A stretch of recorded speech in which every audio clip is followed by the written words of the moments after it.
Everybody, welcome to Intermediate Accounting 17th edition video solution walkthrough for exercise 1911. This is from the Intermediate Accounting 17th edition textbook. Authors are Don Kiso, Jerry Weingant, and Terry Warfield. The question used in the presentation is copyright 2019 by John Wiley and Sons. Wiley, all rights are reserved. This is for educational purposes only. The video may not be distributed or redistributed without the express permission of Wiley. This solution presentation is copyright 2019 to 2022 by Bennett Tchaikovsky. All rights are reserved. The opinions contained within this presentation are those of Bennett Tchaikovsky and not the authors of the textbook or of Wiley. Okay, before I say thank you, Wiley, let's go ahead and do the question. So right over here, first thing we're going to go ahead and do is it tells us that McEvil's taxable income for 2019 is $320. Taxable income is expected in all future years. So the first thing we're going to go through and do when we get a question like this, we're told that they have 180,000 of cumulative temporary differences that will result in the reporting of the future taxable amounts. First thing I'm going to do is I'm going to record income tax expense current. And then I'm also going to go ahead and record my income taxes payable. The way I'm going to record this is I'm going to take the taxable income of 320,000 that's given to us, and my tax rate is going to be at 40%. So this is going to be 320,000 times 0.4 or 128,000. Now, when I look at this next part over here, next thing I have to do is say, okay, I've got these future differences in 2020, 2021, 2022, and 2023. So I know that these are temporary differences that will result in the reporting of future taxable amounts. So I'm going to have a deferred tax liability. So this is going to be 60, 50, 40, and then 30,000.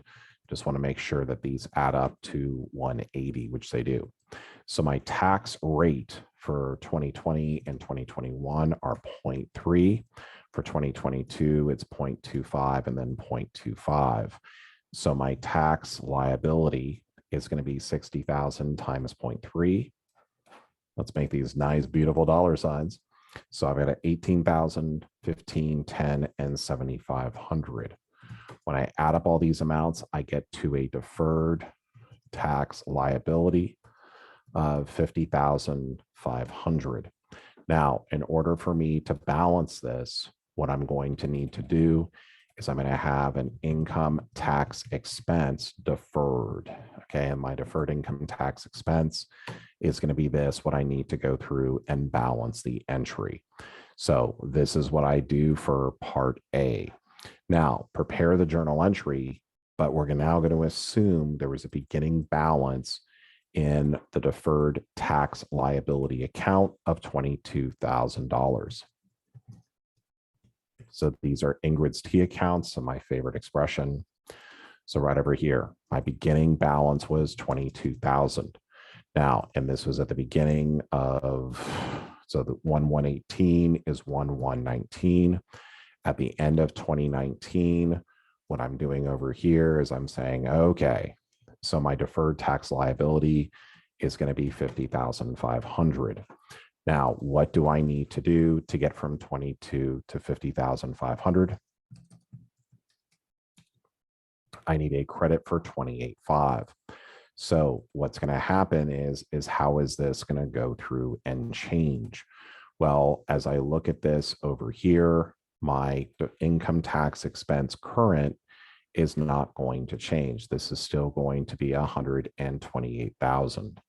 Right? But what is going to change is the amount of my deferred tax liability.